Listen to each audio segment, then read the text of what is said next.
आज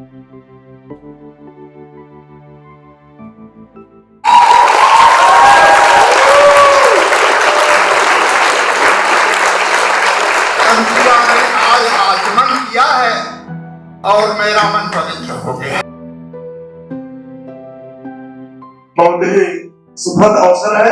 हमारा मंच इसलिए धनी है कि इतने धनी लोग, इतने समृद्ध लोग सामने बैठे हुए हैं। तो आपकी समृद्धि इस मंच की समृद्धि है।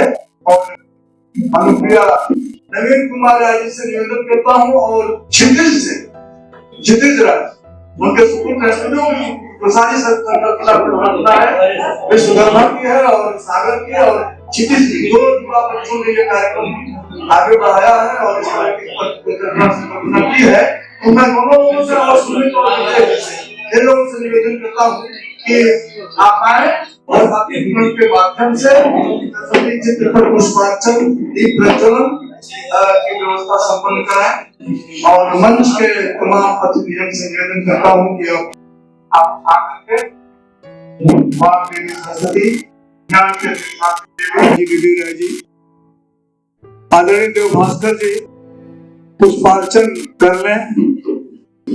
ज्ञान की अधिष्ठात्री देवी मां सरस्वती की अभ्यर्थना, सरस्वती के वरद पुत्रों द्वारा, सरस्वती भाषा का साक्षात विग्रह है, व्यक्ति होता है जिसके संस्पर्श के बिना ज्ञान का आलोक संभवतः न प्रस्फुटित न हो पाए।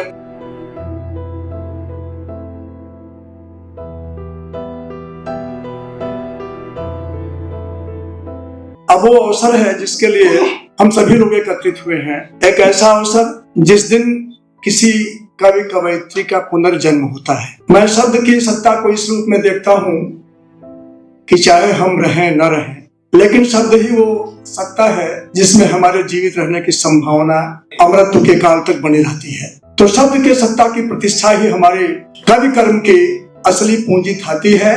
और जब कभी वो संग्रहित होकर, संकलित होकर कविता के पुस्तक के रूप में आती है तो निश्चित रूप से कवि का उस दिन एक नया जन्म होता है। मैं बहुत बहुत बधाई देता हूँ अनुप्रिया को। और ये बहुत ही सुखद अवसर, अनुप्रिया के किताब का लोकार्पण और साक्षी बनता हुआ आज का यह समय और वरिष्ठ और श्रेष्ठ जन, एक बहुत ही सुखद और ये आचमन है। ये आचमन है जब रचनाकार कलम की नोक पर परंपरा का बोझ उठा करके चलता है तो एक परात्पर कविता संपन्न होती है, ये केदारनाथ जी कहते हैं। तो मैं उम्मीद करता हूं कि आचमन के माध्यम से एक श्रेष्ठ रचना, एक श्रेष्ठ संकलन आप लोगों के हाथ में है और वो आने वाले कल को हिंदी साहित्य में अपनी एक स्थान, अपना एक जगह निश्चित रूप से बनाएगा।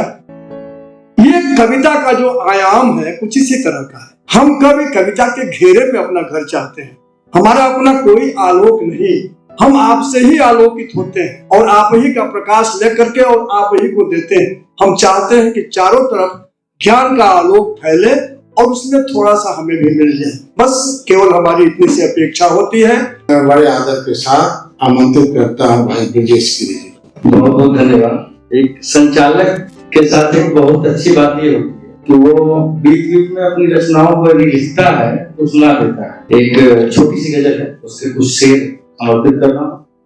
आदरणीय मंच, मैं बज़्म अदब जानता हूँ, मैं बज़्म अदब जानता हूँ, क्या है मेरी हद जानता हूँ। मैं बज़्म अदब जानता हूँ, क्या है मेरी हद जानता हूँ।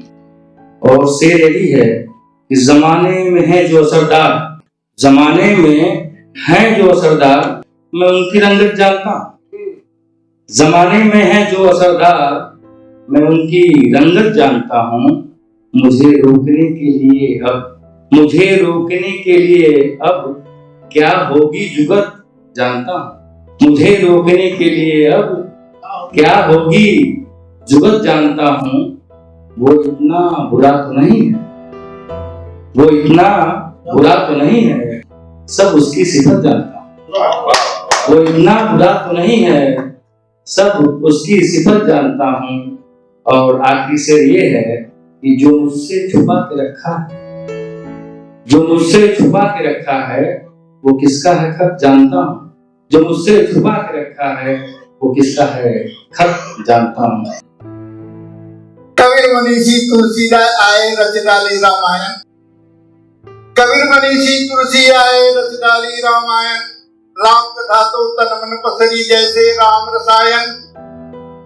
राम के चरण पे आगे जब पहुंचे हंसने लगी धरा। चरणों को छूकर सरिता बहने लगी त्वराती। हमका जाने तुलसी जाने जिसने लिखी कथा है। वाल्मीकि से पूछ के जानी जिसने सही व्यथा है। ऐसी कथा व्यथा बन आई अवध से चली सयानी। नैन सुपूरी हुए जब हम लोगों ने जानी। जब आंखों में आंसू भर जाते हैं तो राम कथा जीवन में उतर जाती है और वही मांगलिक हो जाती है। बहुत बहुत आभार, बहुत बहुत आप लोगों को प्रणाम।